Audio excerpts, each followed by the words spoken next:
Assalamualaikum warahmatullahi wabarakatuh, and very good morning. Ketemu lagi dengan saya, Profesor Muhammad Agung Wibowo.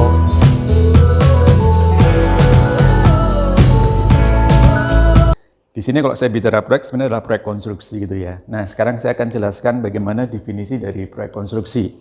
Jadi proyek konstruksi di sini adalah proses gitu ya. Ini adalah proses di mana melibatkan resources. Jadi perlu diingat bahwa di dalam proyek konstruksi ada resources-nya. Resources itu biasanya kita paling mudah menjadi 5M. Ada man, ada method, ada money, ada material, ada mesin, seperti itu. Nah, itu harus kita kelola secara strategik. Nah, pada saat kita mengolah secara strategik itu, kalau kita bicara proyek, itu ada satu landasan dasarnya, di mana kita menjadi rule atau menjadi regulasi basicnya, yaitu adalah dokumen kontrak.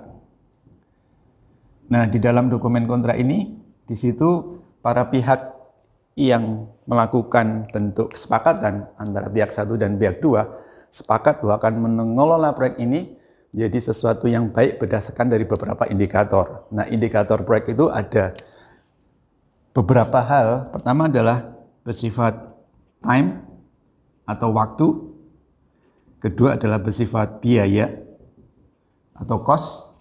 Yang ketiga adalah mutu atau di sini adalah kualitas.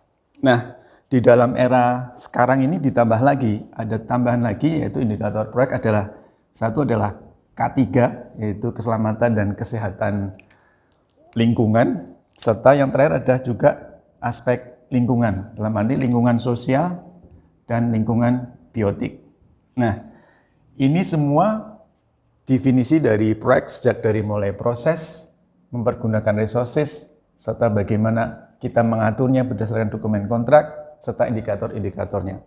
Dan satu hal lagi, bahwa proyek itu sifatnya terbatas. Dalam arti ada awal waktu proyek, ada waktu dari selesainya dari proyek tersebut. Sehingga artinya bahwa proyek itu bersifat periodik tertentu gitu ya.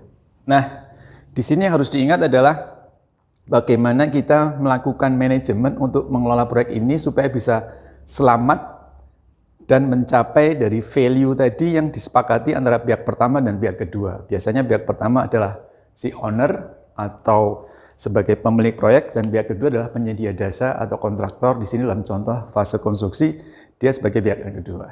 Nah, demikian sesi ini saya ceritakan bagaimana kita melakukan bentuk definisi dari proyek konstruksi. Terima kasih.